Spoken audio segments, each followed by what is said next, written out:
Hello friends, आजच्या व्हिडिओमध्ये तुमचे मनापासून स्वागत करते। तर आज आपण बघा इथं 32 साईजचा हा कटोरी ब्लाऊज आहे। तर त्याची संपूर्ण कटिंग पाहणार आहोत बाहीसहित आणि पेपर पॅटर्न तयार करून ब्लाऊज पीसवर कसं कटिंग करायचं ते सुद्धा याच व्हिडिओमध्ये बघणार आहोत। तर व्हिडिओ तुम्ही शेवटपर्यंत नक्की बघा। इथं बघा मी पेपर घेतलेला आहे आणि त्याची बंद बाजू आहे ती माझ्या साईडला ठेवलेली आहे। तर त्या साईडने आपल्याला काय करायचं, ब्लाऊजची उंची टाकायची आहे। तर ब्लाऊजची उंची इथं मी बघा 13.5 इंच घेतलेली आहे। तर तुम्ही ब्लाऊजवरनं उंचीचं माप जेवढं घेतलं असेल तेवढं तुम्ही तिथं एड करायचं आहे। त्याच्यानंतर बघा इथं 5 इंच शोल्डरचं माप टाकलेलं आहे मी आणि तिथे सुद्धा आपल्याला चेक करून घ्यायचे आहे। तर हे बघा या पद्धतीने मी चेक करून घेतलं।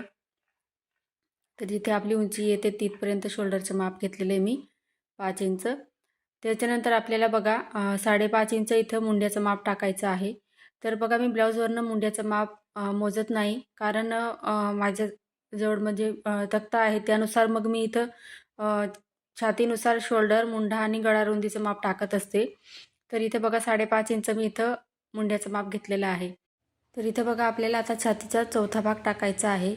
तर इथं 32 साईजचा हा ब्लाऊज आहे। तर इथं बघा छातीचा चौथा भाग इथं 8 इंच येतो। तर 8 इंच घेतलेला आहे। त्याच्यानंतर इथं बघा 1.5 इंच मी मार्जिन घेत असते। हवं तर तुम्ही इथं 2 इंचसुद्धा मार्जिन एड करून सेम हेच पेपर पॅटर्न तयार करू शकता। आता 32 साईजचं हे जेवढं आपण इथं मेजरमेंट घेतलेलं आहे, शोल्डर, मुंढा आणि गळारुंदी जेवढी घेणार आहोत तेवढं तुम्ही मेजरमेंट घेऊन 30 साईजसाठी सुद्धा हेच माप टाकून ब्लाऊजची इथं पेपर कटिंग तयार करू शकता। आता बघा इथं वरती आपण 8 इंच आणि 1.5 इंच इथं एड करून इथं 9.5 इंच खालच्या साईडला घेतलेला आहे कमरेच्या बाजूला। आता बघा मुंड्याचा आकार आपल्याला इथं पाठीमागचा जो मुंडा आहे तो इथं आपल्याला 1.5 इंचावरती द्यायचा असतो आणि पुढचा आहे तो इथं 1 इंचावरती। तर बघा हे सुद्धा महत्त्वाचं आहे की आपण मुंड्याचे आकार व्यवस्थित जर काढले नाही तर आपला ब्लाऊज आहे तो पूर्ण बिघडतो। त्याच्यामुळे आपला ब्लाऊज इथं छातीत टाईट होतो किंवा इथं बघा चुने वगैरे येत असतात। तर तसं होऊ नये यासाठी बघा जिथपर्यंत आपण इथं छातीचा चौथा भाग घेतलेला आहे तिथपर्यंत आपल्याला हे दोघं आकार द्यायचे आहे। तर बघा इथं मी व्यवस्थित इथं आकार देऊन दिले आणि बघा इथं मुंडा जेवढा घेतला होता त्याचं सेंटर काढून मी तिथूनच इथं हे दोघं आकार दिलेले आहे। तर पहा इथं आपले मुंड्याचे आकार इथं व्यवस्थित मी देऊन दिलेले आहे। आता आपण इथं कटिंग करून घेऊया, म्हणजे आपल्याला पुढची जी मापं आहे ती टाकायला एकदम सोपं जाणार आहे। तर पहा या पद्धतीने जशी मार्किंग केलेली आहे तशी मी इथं कट करून घेते। सर्वात पहिले आपल्याला पाठीमागच्या मुंड्याचा आकार आहे तो इथं कट करायचा आहे। तर बघा या पद्धतीने कट करून घ्यायचा। खालच्या साईडला सुद्धा त्याच पद्धतीने बघा जेवढं माप आपण जेवढं वरती घेतलेलं आहे 8 अधिक 1.5 इंच तेवढंच मी खालच्या साईडला घेतलेलं आहे कमरेच्या साईडला। तर पहा इथं आपलं आपण कटिंग करून घेतली। आता पुढचा आणि पाठीमागचा जो पार्ट आहे तो इथं आपण सेपरेट करून घेऊया। तर बघा या पद्धतीने मी पट्टी घेतलेली आहे त्याच्यानुसार मी इथं त्याच्या मदतीने इथं मी पेपर आहे तो कट करून घेते। तर बघा इथं आपला पाठीमागचा पार्टसुद्धा रेडी आहे, त्याला आपण साईडला ठेवून देऊ आणि पुढच्या भागाची इथं आपण मार्किंग पाहणार आहोत, त्याच्यानंतर कटिंग पाहूया। तर सर्वात पहिले इथं बघा मुंड्याचा आकार कट करून घेतला मी, कारण आपण जर तसं राहू दिलं तर इथं आपलं बघा पॅटर्न जे आहे ते चुकू शकतं त्यासाठी। आता बघा गळारुंदी आहे ती आपल्याला 2 इंच घ्यायची आहे आणि त्याच्यानंतर बघा पुढचा जो गळा आहे मी पेपर पॅटर्न तयार करताना पुढचा जो गळा असतो तर इथं मी 6 इंचचा घेत असते। हवं तर आपण जेव्हा ब्लाऊज शिवतो मग शिलाई करत असताना तेव्हा मी इथं गळा आहे तो ब्लाऊजवरनं माप घेऊन कट करून घेत असते। तर आता बघा गळ्याची मार्किंग झाली, इथं 6 इंच गळा घेतला, 2 इंच गळारुंदी घेतली। आता खालून बघा मी इथं वरती 1 इंचावरती मार्किंग केलेली आहे। तर सर्वात पहिले आपण इथं आता क्रॉसपट्टी काढूया, त्याच्यानंतर आपण इथं कटोरीची मार्किंग करूया। तर गळ्याच्या साईडला मी 2.5 इंचावरती मार्किंग केली। तर बघा इथं 2.5 इंच लिहून घेऊया म्हणजे तुमच्यासुद्धा लक्षात येईल आणि फिटिंगच्या साईडला 2 इंच। तर पेपर पॅटर्न तयार करताना मी याच पद्धतीने पेपर इथं क्रॉसपट्टीची मार्किंग करत असते। 2.5 आणि 2 इंचची इथं मी क्रॉसपट्टी घेत असते। त्याच्यानंतर बघा असा थोडासा आपल्याला कर्व आकार द्यायचा आहे कटोरीचा। आता बघा इथं मुंढ्याकडून म्हणजे आपल्या फिटिंगच्या साईडहून 4.5 इंचावरती मार्किंग करायची आहे। तर बघा इथं मी 4.5 इंचावरती मार्किंग केली तर हे 4 साईजसाठी आहे, 28, 30, 32 आणि 34पर्यंत. आणि 36 पासून तर आपण 42 पर्यंत इथं 5.5 इंच घ्यायचं आहे. त्याच्यानंतर बघा एक मार्किंग केली, 4.5 इंच घेतलं होतं, ती इथं मार्किंग केलेली होती. तिथं मी एक सरळ लाईन आखून घेतली आणि गळ्याच्या साईडला तिथं बघा 1 इंचवरती मार्किंग केली होती. तिथून अशी बघा तिरकस एक लाईन आखून घेतली, म्हणजे आपल्याला कटोरीचा शेप द्यायला एकदम सोपं जाणार. तर बघा इथं मी कटोरीचा शेप व्यवस्थित देऊन दिलेला आहे. त्याच्यानंतर बघा गळासुद्धा इथं आपण काढून घेऊया. तर बघा या पद्धतीने व्यवस्थित इथं गोलाकार शेप मी देऊन दिला पुढच्या गळ्याचा. तर हे आपलं 32 साईजचं पेपर पॅटर्न आहे. तर आपण आता याची कटिंग पाहणार आहोत.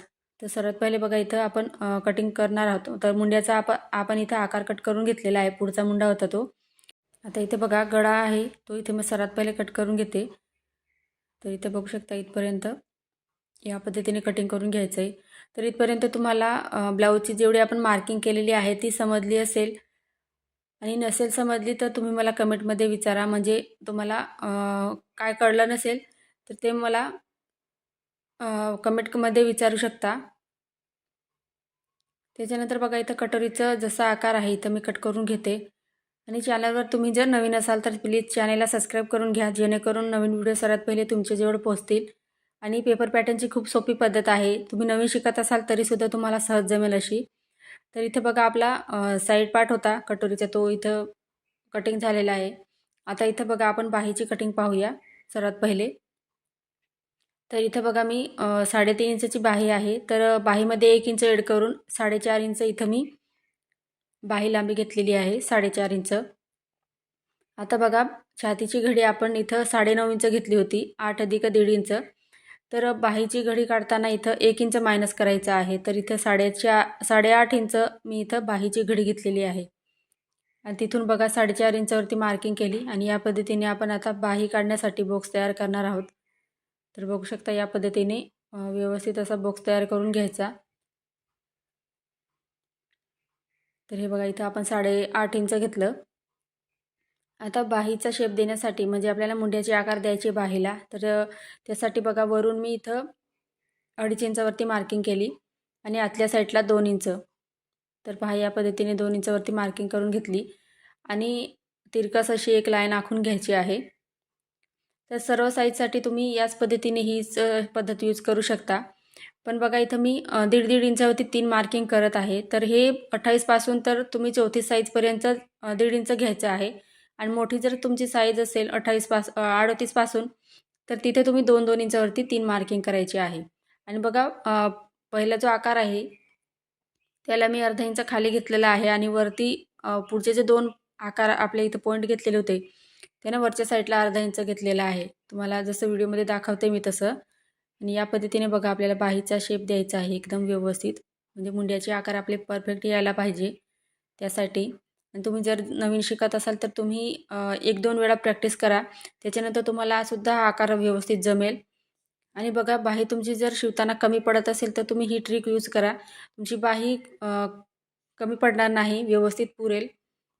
तर बघा या पद्धतीने मी इथं दंडघेर 5.5 इंच घेतलं आणि पुढे बघा आपण इथं 1.5 इंच मार्जिन घेतलेलं आहे. तर तुम्ही इथं 2 इंचसुद्धा घेऊ शकता.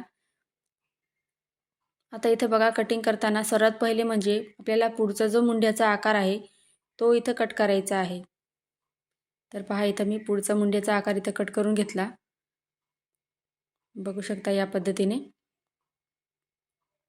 आता बाहीला ओपन करायचं, त्याच्यानंतर जो पुढचा आकार आहे आपला मुंड्याचा तो इथं कट करायचा आहे. तर जशी मार्किंग केलेली आहे आपण तशी इथं कट करून घ्यायचं आहे. तर बघा इथं मी बाहीची कटिंग करून घेतलेली आहे. तर आपण जी इथं मार्जिन घेतलेलं आहे तर ते इथे लिहून घेऊया. 4.5 इंच आपली बाही लांबी. त्याच्यानंतर बघा इथं बाहीची घडी आपण 8.5 इंच घेतली होती, म्हणजे छातीच्या घडीमधून हा फॉर्म्युला प्रत्येक साईजसाठी तुम्ही यूज करायचा आहे. जेवढे तुम्ही छातीची घडी घेतली असेल त्याच्यामधून 1 इंच मायनस करून बाहीची घडी काढायची आहे. तर बघा इथं आता आपण क्रॉसपट्टीची मार्किंग करून घेऊया. तर क्रॉसपट्टी बघा जी आपण पेपर पॅटर्न तयार करताना पुढचा पार्ट काढत होतो तिथं कटिंग केली, तर ती मी इथे यूज करत नाही, कारण मी वेगळी काढत असते. तर इथं बघा 3.5 इंच मी या साईडला मार्किंग केली आणि छातीची घडी आपली 9.5 इंच होती, तर इथं मी अर्धा इंच एक्स्ट्रा घेतलेला आहे. कारण जोडताना कमी पडली तर मग एक्स्ट्राची जॉईंट करत बसण्यापेक्षा अर्धा इंच एक्स्ट्रा काढून घ्यायची त्यासाठी. तर आता बघा या पद्धतीने इथं मी आकार देऊन दिला क्रॉसपट्टीचा.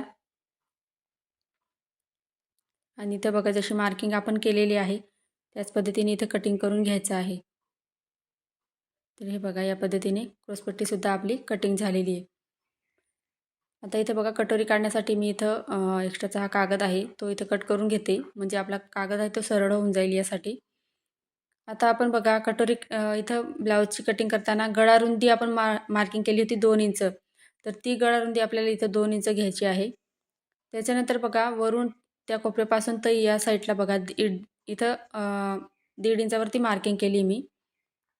तर पहा या पद्धतीने आपल्याला पुढचा जो गोलाकार असतो आपला गळ्याचा तो इथं काढून घ्यायचा आहे. आणि 1.5 इंचापासून खालच्या साईडला 4.5 इंचावरती मार्किंग करायची आहे. तर 4.5 इंच जे घेतलेलं आहे ते सुद्धा 4 मापांसाठी आहे. तर बघा या पद्धतीने मी इथं 6 इंचावरती मार्किंग आलेलं होतं. तर इथे चेक करून घेते 6 इंच बरोबर आले की नाही आहे ते. तर 4.5 जिथं आलं तिथून मी बघा आडवी जी लाईन आखलेली आहे ती 7 इंच घेतलेली होती. तर या बाजूला इथं आपण 4.5 घेतलं आणि हे जे माप घेतलं होतं ते 7 इंच घेतलेलं होतं.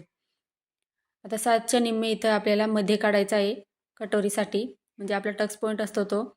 तर इथं मध्ये करून घेतलं बघा, टेप फोल्ड केला आणि त्याच्यानंतर इथं सेंटर काढलं. आता जिथं सेंटर आलेलं आहे तिथून बघा वरून टेप ठेवत आपल्याला जिथे 8 इंच इथं येत असेल तिथपर्यंत आपल्याला अशी या पद्धतीने लाईन आखून घ्यायची आहे. आता हे तिघं पॉईंट आपल्याला जॉईंट करायचे आहे. तर तुम्ही कटोरी ही लहान मोठी करू शकता. तरी मी इथं बघा 7 इंच घेतलेले आहे आणि उभी कटोरी जी आहे ती 8 इंच घेतलेली आहे. तर तुम्ही इथं 6 घेत असाल तर उभी आहे ती 7 इंच घ्यायची आहे. तर या पद्धतीने लहान मोठी कटोरी तुम्ही इथं ब्लाऊजवरनं माप घेऊन कटिंग करू शकता. आता सर्वात पहिले इथं बघा या पद्धतीने आपल्याला कटोरीचा शेप द्यायचा आहे. तर मी इथं डॉट डॉट करून दिलेला आहे. कारण इथं आपल्याला बघा जो पुढचा जो पार्ट होता आपला साईड पार्ट तो इथं ठेवायचा आहे आणि कटोरी आणि साईड पार्ट आहे ते व्यवस्थित असं बघा. म्हणजे आपली कटोरी जी आहे ती साईड पार्टपेक्षा अर्धा इंच जास्त हवी. तर ही किंचित थोडीशी पाव इंच जास्त होती बघा. इथपर्यंत आपला साईड पार्ट आलेला आहे. तिथपर्यंत आपल्याला ही तिरकस लाईन आखायची आहे. आणि पहिली जी लाईन आहे त्याला मी क्रॉस मारून दिलेलं आहे. जेणेकरून कटिंग करताना आपल्याला लक्षात राहावं यासाठी. तर पहा या पद्धतीने मी आकार देऊन दिला कटोरीचा. तर 7 आणि 8 इंचची आपण ही कटोरी काढलेली आहे. तर ही जी कटोरी आहे तर तुम्ही चौथी साईजसाठी सुद्धा यूज करू शकता, परफेक्ट बसते. त्याच्यानंतर बघा इथं आपण कटिंग करून घेऊया. तर कटिंग करताना बघा सर्वात पहिले आपण जो इथं गोलाकार राऊंड बनवलेला होता कोपऱ्यामध्ये तो इथं सर्वात पहिले कट केला मी. त्याच्यानंतर बघा इथं खाली जे टक्स पॉईंट घेण्यासाठी आपण तिरकस मार्किंग केलेली आहे ती कट करायची आहे. तर पहा इथं मी कटिंग करून घेतली कटोरीचं सुद्धा. तर बघू शकता या पद्धतीने. तर आपल्याला आता हे पॅटर्न ठेवून ब्लाऊज पीसवरती कटिंग करायची आहे. तर बघा इथं अस्तर आणि कापड घेतलेले आहे मी. तर सर्वात पहिले अस्तर आहे ते कटिंग करणार आहोत. तर बघा अस्तर इथं मी व्यवस्थित ठेवून घेतलेलं आहे आणि बंद बाजू आहे ती माझ्या साईडला ठेवलेली आहे. कारण इथं आपल्याला पाठीमागचा पार्ट जो आहे तो कट करायचा आहे त्यासाठी. बघा इथं पाठीमागचा जो पार्ट आहे तो मी या पद्धतीने ठेवून घेतलेला आहे बंद बाजूकडे. आणि बघा इथे खालच्या साईडला कापड आहे ते खालीवर होते त्यासाठी मी या पद्धतीने आखून घेतलेला आहे. त्याच्यानंतर बघा जो आपला साईड पार्ट असतो पुढचा तर तो मी जिथं ठेवलेला आहे म्हणजे बघा पाठीमागचा जो पार्ट ठेवलेला आहे तिथं याच पद्धतीने आपल्याला ठेवायचा आहे. तर हे बघा या पद्धतीने मी इथं व्यवस्थित आखून घेते. आणि या साईडला पट्टी जी आहे ती आपल्याला हुक पट्टीसाठी यूज करता येईल, कारण बंद बाजूकडून डबल फोल्ड केलेली ती पट्टी आहे त्यासाठी. आता जेवढी आपण इथं मार्किंग केलेली आहे खडूने तेवढी त्या लाईनवर आपल्याला इथं कटिंग करायची आहे. हे बघा या पद्धतीने अस्तरची खालच्या साईडला सुद्धा एक्स्ट्राचं होतं ते मी इथं कट करून घेते, म्हणजे शिवताना ते पुढचा आणि पाठीमागचा भाग खालीवर होणार नाही यासाठी. आता बघा या पद्धतीने साईड पार्टसुद्धा आपण कटिंग करून घेऊया. तर हे बघा या पद्धतीने व्यवस्थित कट करून घ्यायचं आहे. तर या ब्लाऊजचा तुम्हाला स्टिचिंगचा व्हिडिओ पाहायचा असेल तर तुम्ही मला कमेंटमध्ये नक्की सांगा. तर याआधीसुद्धा मी 32 साईजचा कटोरी ब्लाऊज आहे त्याची संपूर्ण शिलाईचा व्हिडिओ टाकलेला आहे. तर तो ब्लाऊजचा एकदम व्यवस्थित परफेक्ट बसलेला होता फिटिंगमध्ये. तर त्यांचाच हा ब्लाऊज आहे. तर त्यांचे 3 ब्लाऊज दिले होते मला शिवायला. तर आता बघा इथे काठ आहे ते खालीवर होते ते मी या पद्धतीने व्यवस्थित करून घेतले. आणि इथं बाही आहे ती आपल्याला जशी आहे तशी इथं ठेवायची आहे. बघा इथे जशी मी ठेवलेली आहे तसं. कुठलीही एक्स्ट्रा मार्जिन एड न करता आपल्याला जसं आहे तसं पॅटर्न इथं ठेवायचं आहे.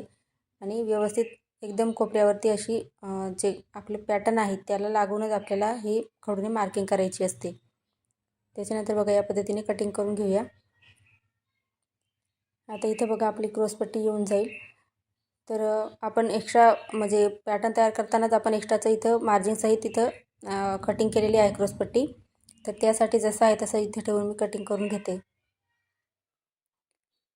तर बघा या पद्धतीने व्यवस्थित कट करून घ्यायचं आहे.